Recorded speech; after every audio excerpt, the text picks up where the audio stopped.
Rachel Thompson gazed at her reflection in the LAX airport restroom mirror, tried to smooth her wild auburn waves for the third time. The harsh lighting accentuated the shadows beneath her hazel eyes, a testament to weeks of back-to-back shifts at Mario's Cafe. Her hand shook slightly as she splashed cool water on her face, desperate to shake off the fatigue. Missing this flight wasn't an option, not when her grandmother Margaret needed her in Rome.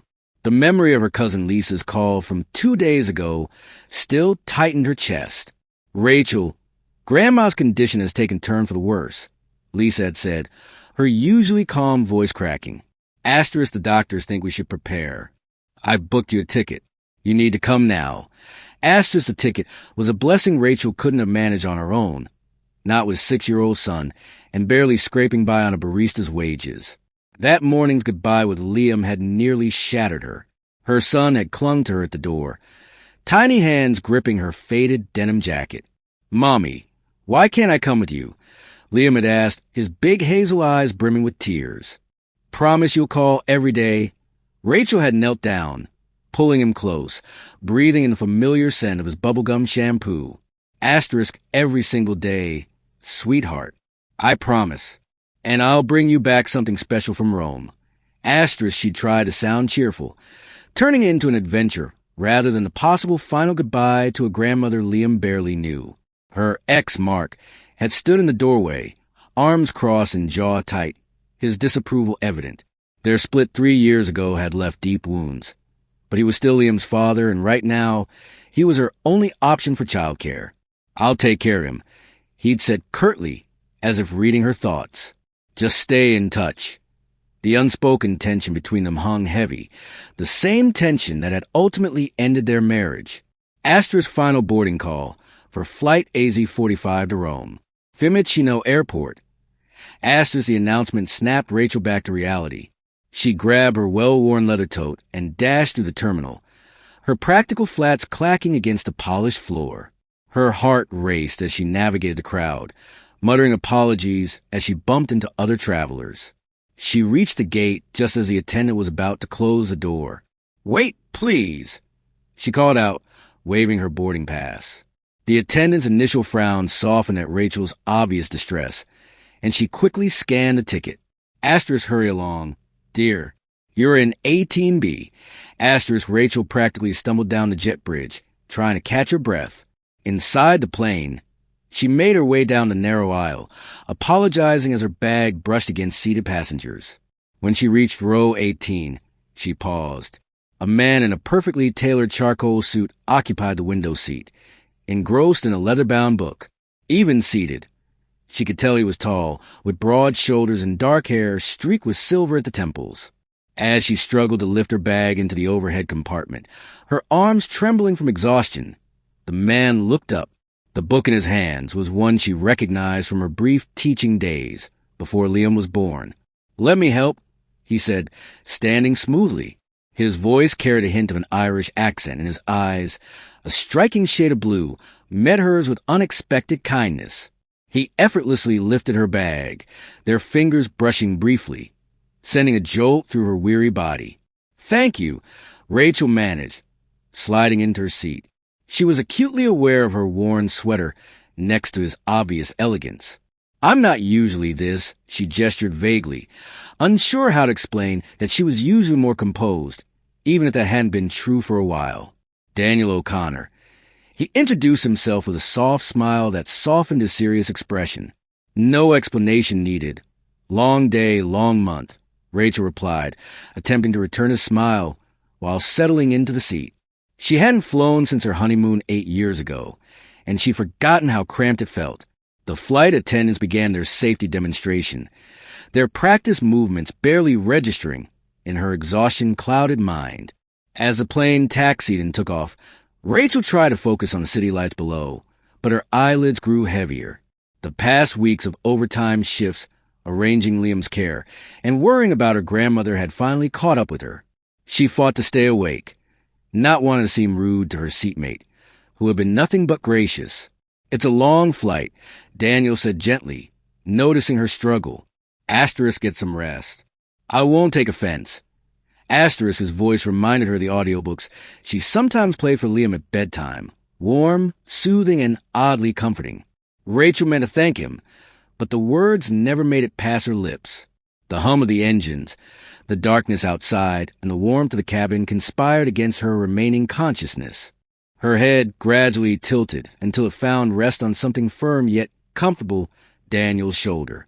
In her last moments of awareness, she thought she should move, apologize, but exhaustion won out. She didn't feel the gentle way Daniel shifted to make her more comfortable, or notice how he carefully draped his suit jacket over her when the cabin grew chilly. She didn't see the way he signaled the flight attendant to ensure her sleep wouldn't be disturbed. What she also didn't know was that Daniel O'Connor, CEO of O'Connor Global Enterprises and one of Dublin's most sought-after bachelors, had just canceled his business meeting in Rome with a quick email. For the first time in years, his meticulously planned schedule suddenly seemed less important than ensuring the sleeping woman beside him got the rest she so clearly needed. As the plane soared over the Atlantic, neither of them could have predicted how this unexpected moment of vulnerability would change both their lives. Rachel didn't know that her grandmother's illness would lead her not just to Rome, but to a chance at love she never expected. And she certainly couldn't have imagined that her ex-husband Mark, back in Los Angeles with Liam, would soon throw an unexpected obstacle in their path, one that would test whatever was beginning to spark between her and the kind stranger who let her sleep on his shoulder at 35,000 feet. Rachel woke with a start as the plane hit turbulence. For a moment, she felt disoriented, her mind foggy with sleep. Then she realized with horror that she had been using Daniel's shoulder as a pillow. She jerked upright, her cheeks burning with embarrassment, his expensive suit jacket slipping from her shoulders. She caught it reflexively. "I'm so sorry," she stammered, mortified. "I didn't mean to." She stopped as Daniel turned to her, with a reassuring smile that made her heart skip a beat. "You needed the rest," he said simply, as if having a stranger fall asleep on him was the most natural thing in the world. Asterisk were about halfway to Rome now. "Would you like some water?" Asterisk, he pressed the call button before she could respond. Rachel noticed that the cabin lights had been dimmed, and most passengers were either sleeping or watching movies on their screens. A quick glance at her watch confirmed she'd been asleep for nearly 4 hours. "I can't believe I slept so long," she murmured, running a hand through her hair self-consciously. The flight attendant appeared with 2 bottles of water, greeting Daniel by name with a familiarity that piqued Rachel's curiosity. As she handed them their drinks, she smiled knowingly between them, deepening Rachel's blush. "You seem to fly this route often," Rachel observed, taking a grateful sip of water. Her throat was parched, and she suddenly realized she had missed dinner service. Daniel nodded, adjusting his position to face her better. "Dublin to Los Angeles and back. More times than I can count," he said, pausing as if choosing his words carefully. "Though usually I'm in a different section of the plane." Rachel's eyes widened with understanding. Of course. The designer suit, the flight attendant's familiarity, his entire demeanor. He usually flew first class. "Why aren't you there now?" she asked before she could stop herself. A slight smile played at the corners of his mouth. Asterisk last-minute booking. The flight was full except for this seat. Asterisk, he didn't mention that he could have easily pulled strings to get a first-class seat if he'd wanted to. Something about the woman next to him had made him decline when the gate agent had offered to upgrade him. Their conversation flowed naturally after that. Daniel shared stories of growing up in Dublin's Ballsbridge neighborhood, his years at Trinity College, and his work in global business strategy. Though he downplayed his actual role, Rachel found herself opening up about Liam, her teaching career, and how she'd ended up working at a cafe after the divorce. "Liam sounds incredible," Daniel said warmly when Rachel showed him a photo on her phone of her son's recent school science project. "He has your spark." Rachel felt a familiar pang of guilt. He wanted to come with me, but with school and everything, she trailed off, remembering Liam's tearful goodbye. "It's the first time I've been away from him for more than a day since the divorce." "That must be hard," Daniel said softly. His hand moved slightly on the armrest between them, as if he wanted to offer comfort, but wasn't sure if he should. "How long will you be in Rome?" "I don't know," Rachel admitted, her voice catching. "Astor's my grandmother. She's not doing well. The doctors say it could be weeks, or asterisk, she couldn't finish the sentence. To her horror, tears began welling in her eyes. Without hesitation, Daniel reached into his jacket pocket and handed her a crisp white handkerchief. The gesture was so old-fashioned and kind that it made Rachel laugh despite her tears. Asterisk, who even carries these anymore? Asterisk, she asked, dabbing at her eyes. My mother would be horrified if I didn't. He replied with a grin that made him look younger, more approachable. She raised me with very specific ideas about what a gentleman should always have on hand. Rachel tried to return the handkerchief, but he waved it away. Asterisk, keep it. Consider a souvenir the time you use a complete stranger as a pillow. Asterisk's teasing tone made her laugh again, and Rachel felt something shift inside her. For the first time since her divorce, she felt truly at ease with a man. There was something about Daniel that put her at ease, despite his obvious wealth and sophistication, or perhaps because of it. He seemed so confident in himself that he had no need to make others feel small. As they talked, Rachel noticed other passengers beginning to stir. The cabin lights brightened gradually, and the smell of coffee began wafting through the air. Flight attendants started preparing for breakfast service. I could really use a cup of coffee, Rachel said, suddenly realizing how hungry she was after missing dinner. As if on cue, her stomach growled audibly, making her blush again. Daniel chuckled and pressed the call button once more. When the flight attendant appeared, he quietly asked her something Rachel couldn't hear.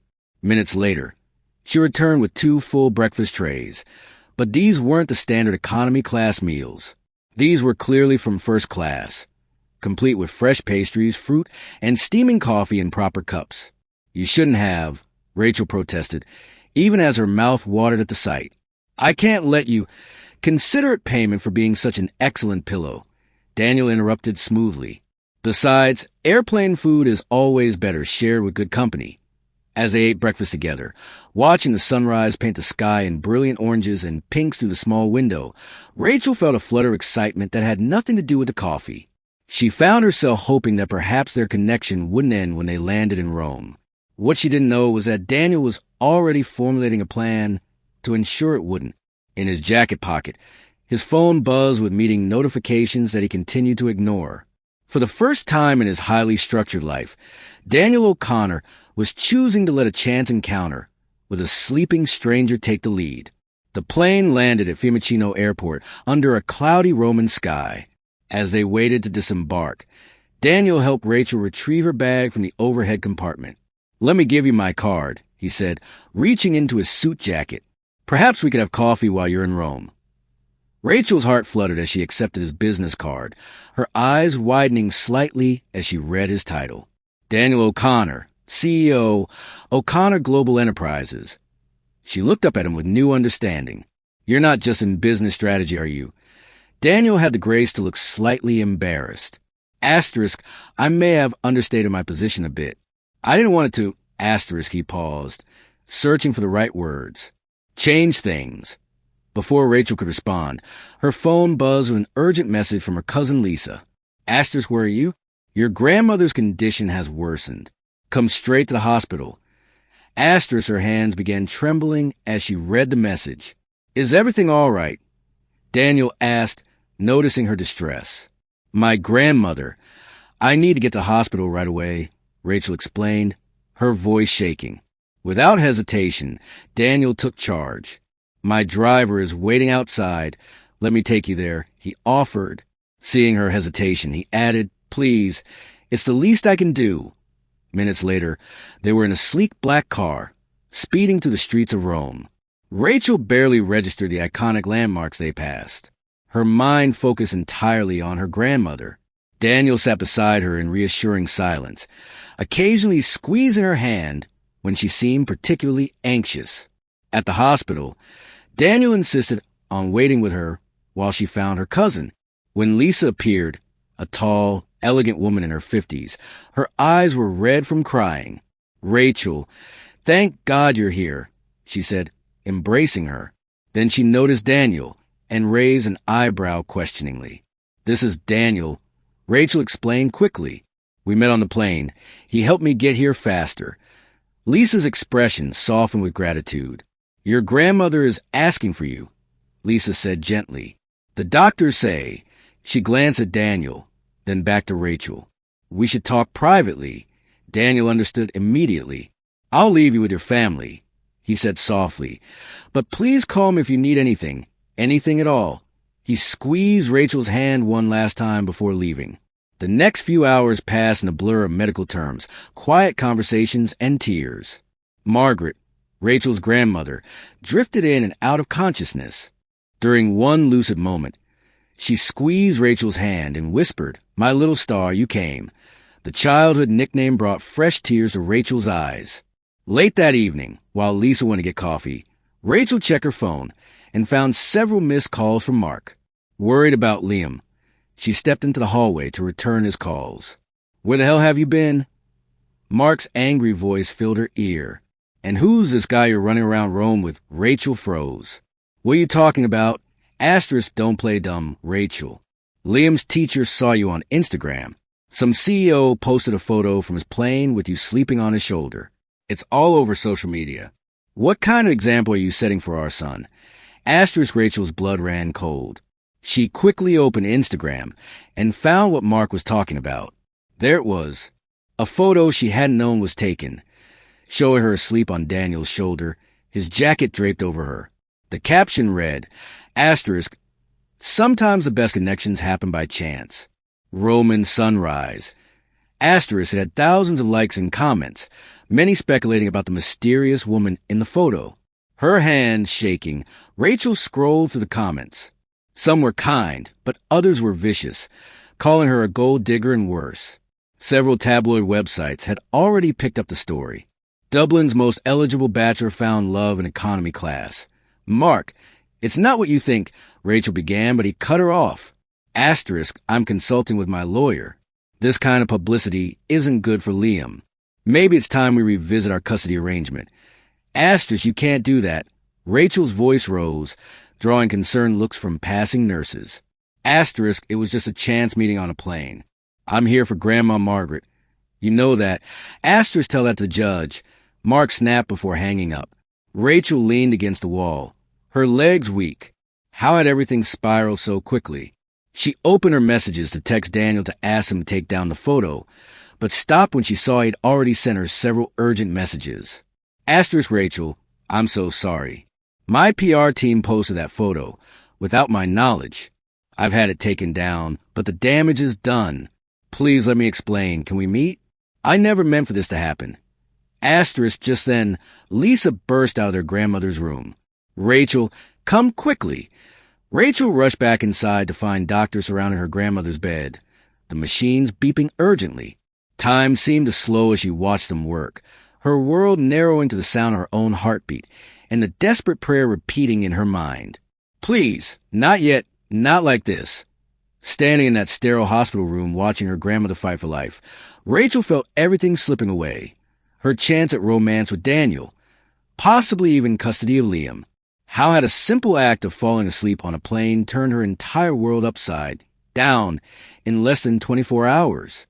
The doctors worked swiftly, professionally, speaking rapid Italian that Rachel couldn't fully understand. After what seemed like hours, but was probably only minutes, the chief physician turned to them with an unexpected smile. "She's stabilized," he announced in accented English. Asterisk, "The new medication is working. Your grandmother is stronger than we thought." Asterisk, Rachel's legs gave out, and she sank into the nearest chair, relief washing over her in waves. Lisa hugged her tightly, both of them crying tears of joy. When they were finally allowed back at Margaret's bedside, her grandmother was awake and more alert than she'd been in days. "You brought me luck, my little star," Margaret whispered, squeezing Rachel's hand. Asterisk, "But why do you look so troubled? This old woman isn't going anywhere just yet." Asterisk, Rachel couldn't hold back anymore. Through tears, she told her grandmother everything. About meeting Daniel, the viral photo, and Mark's threats. Margaret listened with the wisdom of someone who had seen many of life's storms come and go. "Your Mark," Margaret said firmly, Asterisk, "is acting from fear and jealousy. He knows you're moving forward with your life, and it frightens him." Asterisk, she paused to catch her breath. "As for this Daniel of yours, where is he now? I don't know, Rachel admitted. Everything happened so fast. A gentle knock at the door interrupted them. Daniel stood in the doorway, still in his suit from the plane, but looking somewhat disheveled, as if he'd been running his hands through his hair repeatedly. In his arms was an enormous bouquet of fresh flowers. "I'm sorry to intrude," he said softly. Asterisk, I've been in the waiting room for hours. The nurses finally took pity on me and told me your grandmother was better. Asterisk, he looked directly at Rachel. I couldn't leave without making things right. Margaret's eyes sparkled with interest. "Lisa," she said suddenly, "I think we need coffee. Lots of coffee." Lisa, hiding a smile, helped Margaret sit up and followed her cue, leaving Rachel and Daniel alone. "Rachel, I'm so sorry," Daniel began, placing the flowers on a nearby table. Asterisk, I had no idea my team would do that. They're used to managing my public image. But this crossed a line. I've personally fired the person responsible. Asterisk, it's not just about the photo, Rachel said, her voice trembling. Asterisk mark is threatening to take Liam away. My whole life I've tried to be the perfect mother, to never give him any ammunition against me.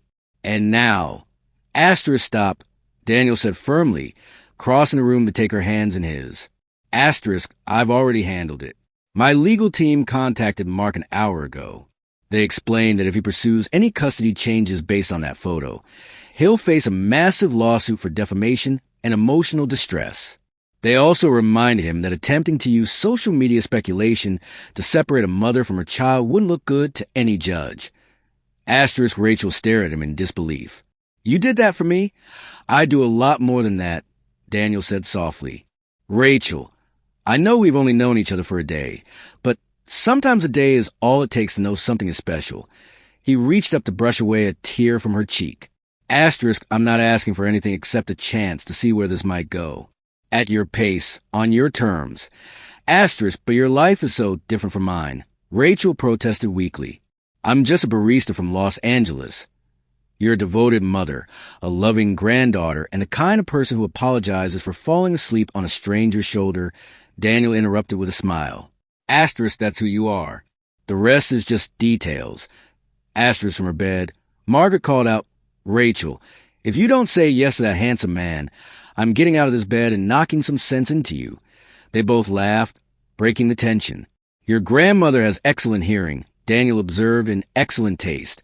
Margaret shouted back, making them laugh again. Rachel looked up at Daniel, really looked at him. Behind the wealth and the power, she saw the same kind man who had draped his jacket over on the plane, who had waited hours in a hospital just to make things right. Okay, she said softly. Yes, Daniel's smile lit up his entire face. Asterisk yes to seeing where this goes. Yes to coffee in Rome.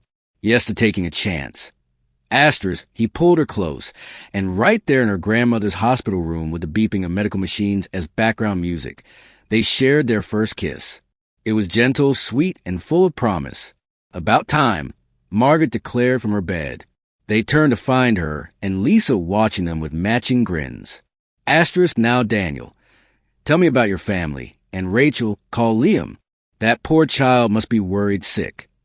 Asterisk, the next hour passed in a blur of FaceTime calls with Liam, who was thrilled to meet a real-life prince on video.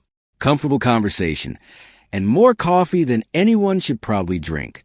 Mark sent a terse message apologizing for his reaction, and assuring Rachel that Liam was fine and custody wouldn't be an issue. Later that evening, as Daniel drove Rachel to her cousin's house where she'd be staying, they passed the Colosseum, illuminated against the night sky. I've always wanted to see Rome, Rachel mused, but I never imagined it quite like this. Life rarely goes as we imagine, Daniel replied, taking her hand. Sometimes it's better. Rachel looked at their intertwined fingers and smiled. Who would have thought that a delayed flight, an exhausted single mom, and an accidental nap would lead to this? Her grandmother was recovering, Liam was safe, and somehow, in the midst of chaos, she found something she wasn't even looking for. Better indeed, she whispered, squeezing his hand as they drove through the eternal city, their story just beginning.